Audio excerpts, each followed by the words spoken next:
All right, Ryan. Go figure, Ryan. You hit the record button and then a ding goes off. People know just when the right time is, huh? No, I'm just kidding. So, all right, so we're back, Ryan. On this last check-in, Huskies and the Creighton Blue Jays. This time, Blue Jays have to visit the Huskies. I just want to shout out very, very quickly to the Kansas City Chiefs, Super Bowl champions. Congratulations to them. And then I want to also shout out again to Marcia and thank her for coming on. I know that you and I both really enjoyed that discussion, that game recap. And like you said, hopefully she's able to join us this off season because sometimes it can get very dead in the basketball world, if you will, as far as off-season news, college news. So we're always looking for stuff to talk about. And again, we want to remind you all to hit the email up if you want to appear on this show instead of typing your comments out.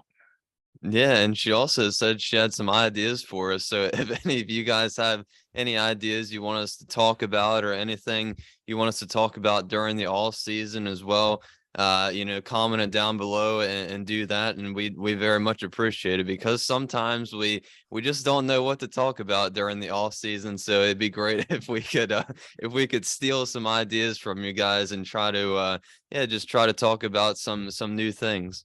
I know sometimes you tell me I talk your ears off so much about when it's not to do with basketball. Sometimes we're over your house shooting pool.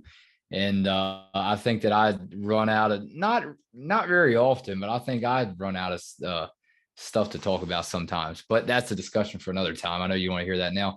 Let's get into some Creighton Blue Jays talk and some UConn Huskies talk, Ryan. I know the last time you told me that these two teams met, it was 72-47. A lot has changed. What do you have for me, partner? Because this is a big, to me, in my opinion, this is a big last check-in. Because again, it's no secret. You agreed that Creighton may be getting just a bit hotter, and the stats really provide that knowledgeable information to back the claim up.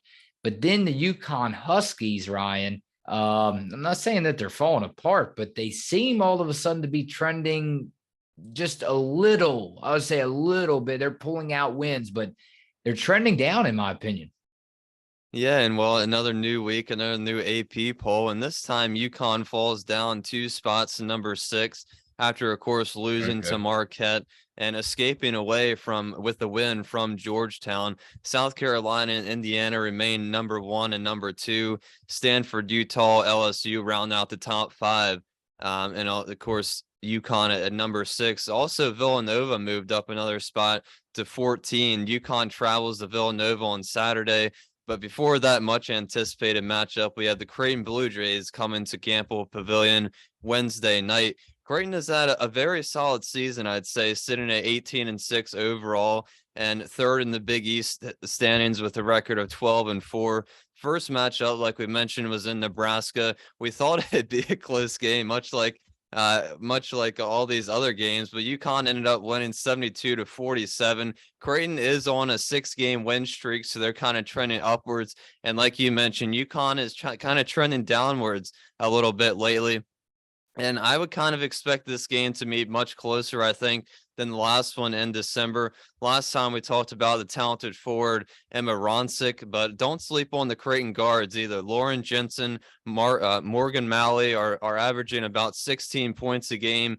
Each of those players are. Molly McGinson and Rachel Saunders as well also could make an impact in this game. And like I said, a lot of familiar names only because of a conference team.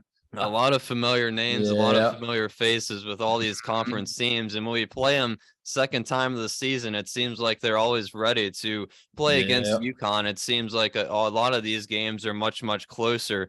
But like I said, I expect this game to be much closer than the last matchup. I guess we'll have to wait and see a couple hours before tip-off to see if Carolina's playing or not. Hasn't been any recent news, I don't think, about if AZ Fudd is going to return or when she's going to return. So I just think UConn's going to have to fight and claw their way through these last 5 games of the season. And hopefully we can make it out of February without any more injuries. But like I said, I think this game is going to be pretty close. Creighton and Moronsik, the forward, is very, very talented, and Creighton also has a lot of very talented guards too. So it might be a pretty defensive matchup, much like we saw against Marquette and Georgetown. So it should be a pretty fun one Wednesday night. This is what stuck out to me. The Blue Jays average per game, listen to this, Ryan, outing of 72.2 points is more than the 59.5 UConn gives up. When Creighton reaches the 60-point mark, it is 17-3 on the year. So, I sit back and look at this UConn Huskies defense. I sit back as the light goes out too. It means it's bedtime. And I tell myself, man, it seems like it's so much easier now for these opponents to be scoring on UConn all of a sudden. And I don't know if that's a factor because of turnovers, because all season you've been preaching it, limit the turnovers. But again, the fast break points, man, it's working for these opposing teams. And I sit back and I'm telling you, I don't find myself saying this a lot about the opposing teams, but especially Creighton has started to heat up behind the 3-point line. And I think that's a big factor in this ball game because UConn, we talk about how they play the defense and the big bodies inside, but how are they going to react when you pitch that ball, pitch it out, and like we say, shoot from downtown? Well, I think that's a good point because I think that's something that UConn needs to do a lot more of. And it seems like that's a trend when we talk about all of these Big East teams and how they shoot the 3 ball. And we don't usually talk about that when we're talking about UConn in terms of them shooting the 3. So that's a very good point because I think I want to see more of that out of UConn going forward here to end off the season. I like when Nika's usually left open from outside, and if she is, I like when she shoots it. Sometimes she makes it, sometimes she doesn't, but when she does, I think that allows the defense to collapse in more on the 3-point line, and it allows for Dorka Juhas and Aaliyah Edwards to get open down low. And I think that's also something we've seen in the past couple games that UConn, they've kind of tried to get it going a little bit early in the game, and teams start to close in on Dork and Aaliyah down low, bringing double teams. And really, UConn doesn't really have a lot of 3-point shooters with AZ and Caroline out sitting on the bench. Lou has, she had the hot streak and she's kind of been struggling a little bit the last 3 or 4 games, in my Especially opinion. that last game. That's what I forgot to bring up. She That definitely last game, hasn't we didn't been see a lot. Yeah. She definitely hasn't been near as dominant the past couple games she's been all season. And right, we want to put this out there now, right? That we're not criticizing these players in no shape or form. We're preaching this because it's trouble. It's trouble. You don't have hardly any depth to begin with. So the only reason why we keep bringing this up, especially when players have a down game, okay, well, it's just one game. We get it. We know we get it. It's February, mid-February. But, we're just saying if it carries on into next month, I'm not even going to tell you the name of next month because you already know that. But yeah, man, I mean, that's why, I mean, and hats off to the teams that have beaten UConn this season so far.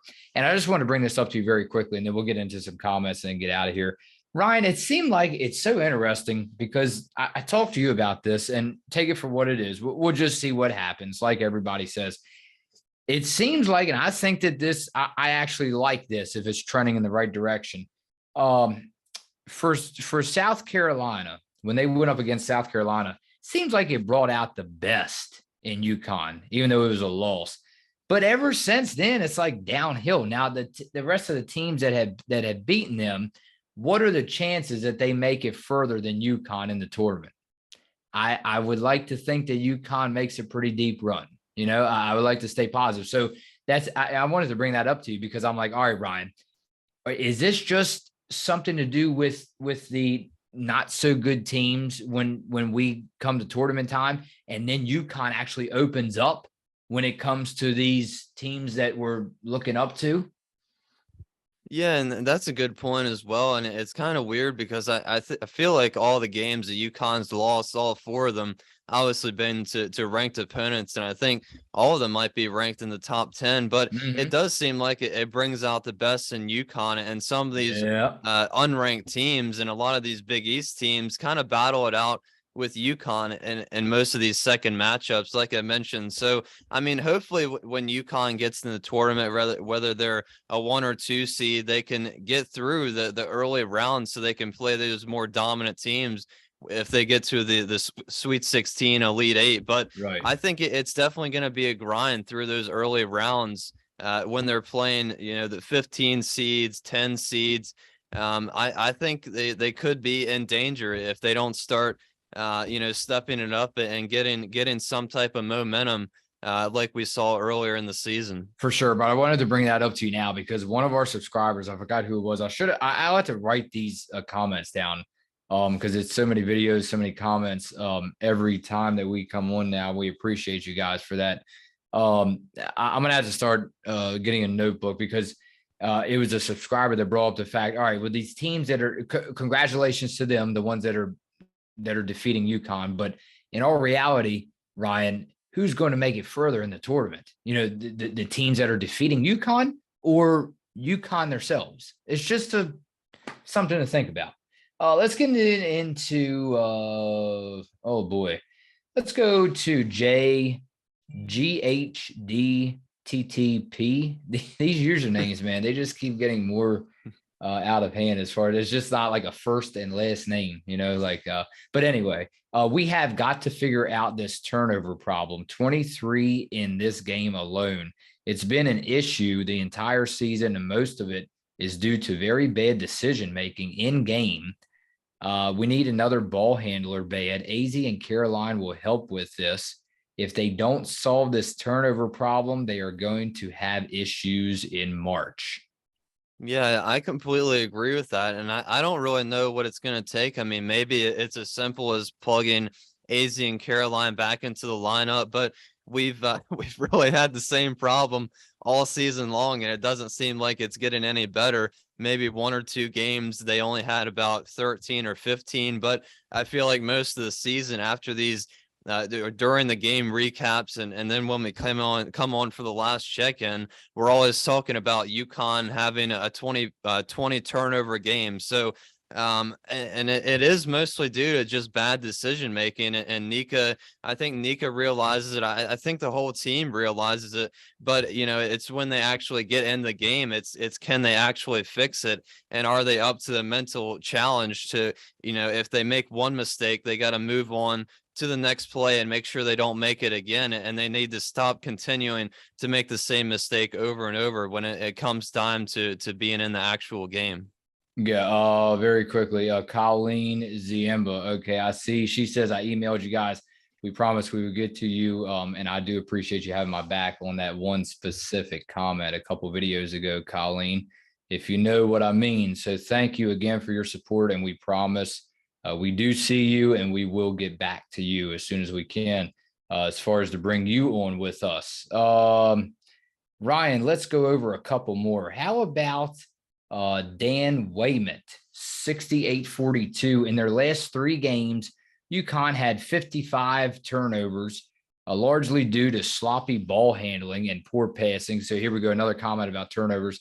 They won't win many games like that in March. So here we go. So Phil was getting so beat up, right, Ryan? Your own cousin right here sitting here. Phil was getting so beat up just a couple weeks ago by comments from subscribers and about actually saying the word March on air. But now I think it's safe to say, I think everybody now is allowed to at least type the word March. Yeah, and I'd agree with that too, because we're getting pretty close, and I think in March it's usually all close games, and there's not usually many blowouts. Maybe the first round when UConn plays a 15 seed. But I think moving forward, we saw it last year against UFC, and UConn just barely came out of that game away with the win. So, but the point is, all these games in the March Madness tournament are usually close, and every team knows it's one and done, and everybody knows the task at hand when they're going up against the UConn Huskies. So we know everybody's going to play UConn very, very aggressive. That seems like it's a trend this season. They know, I'm sure the teams know about UConn's turnover troubles. So it's definitely something that they're going to have to fix. They're going to have to find a way, like I said, to stop committing the same mistakes over and over again. How about time for one more? Well, someone goes, great job, Marcia. Yes, you and I did agree with that. She did a excellent job, Ryan. I mean, she could actually just take over the whole podcast if she wants to, Ryan. I mean, you and I can just sit back. She was speaking on behalf of herself, eating Doritos, watching this podcast. But the other time, a couple of nights ago, she had to actually put on makeup and stuff, she was saying. But I mean, that could just be you and I from now on. Just sit back and watch this podcast and let someone else do the show, and just have Cheetos, Doritos, whatever you want, right? Yeah, just let her and Jason and a couple others just take over it and run the channel for a whole season. Why not? Yeah. For a whole season. Let's go with Jason D'Amico. This is good to close out the night. First, awesome job, Marcia. Great to see a knowledgeable, listen up fan bringing the heat. Now let's get down to business, shall we? Truth bomb. Maddie is a really good player, but let's not get crazy. She scored 50 points against a team whose best player is 5'3", Park Lane. When Maddie scores 50 during March Madness, I might feel a bit different. Well, Park Lane, I mean, Jason D'Amico, Park Lane, we talked about that, Ryan. Park Lane is an elite ball player, so taking nothing away from Park Lane. What's up with Talia Edwards? This is the second game in a row that she has had trouble handling the ball. It's something to watch out for. Teams have figured out how to stop Lou Lopez. Turns out it is quite simple. Just watch some videotape and you will realize that UConn hasn't changed their offensive scheme since the Stone Age. I know because I helped build the pyramids. In 5 minutes, Amari DeBerry had 1 turnover, 3 points, 2 assists, takeaways, and a block, 2 assisted takeaways and a block shot. Remind me again what Lou Lopez Senechau's end game stats were. Play the woman. Great show, fellas. Peace. Yeah, I think for Aaliyah, I'm not really sure because we talked about it all season how she was so dominant. And then the past couple games, she's kind of been in a little struggle. I mean, much like the whole entire team. So I just think for Aaliyah, I just think she needs to be more aggressive, maybe. But I think she's going to bounce back and have a great end to the season. Yeah, I mean, I kind of agree with that too. I mean, Amari, it's so tough because like we keep saying, when we get an AZ and Caroline back, I don't think Amari is going to really play at all. And I really like how Ayana's playing right now. And going back to the UConn offense as well, it doesn't really change that much. It honestly doesn't. So I think that's the case for a lot of these teams. They're starting to figure it out. All these coaches are really watching the film with all their players, and they're making up a game plan to really stop UConn. And more specifically, it has been Lou Lopez Senechal these past couple games or the past couple of weeks. So I think that's part of the reason also why UConn's struggling so much is because they just kind of run the same offense, it seems, every single game. So like I said, they're going to have to change something up maybe. And, going forward so they can try to gain some momentum and beat some of these teams. Yeah, you want to talk about gaining momentum. Now's the time. Wednesday, the 15th of February, 7:00, Ryan. Location is Gamble Pavilion.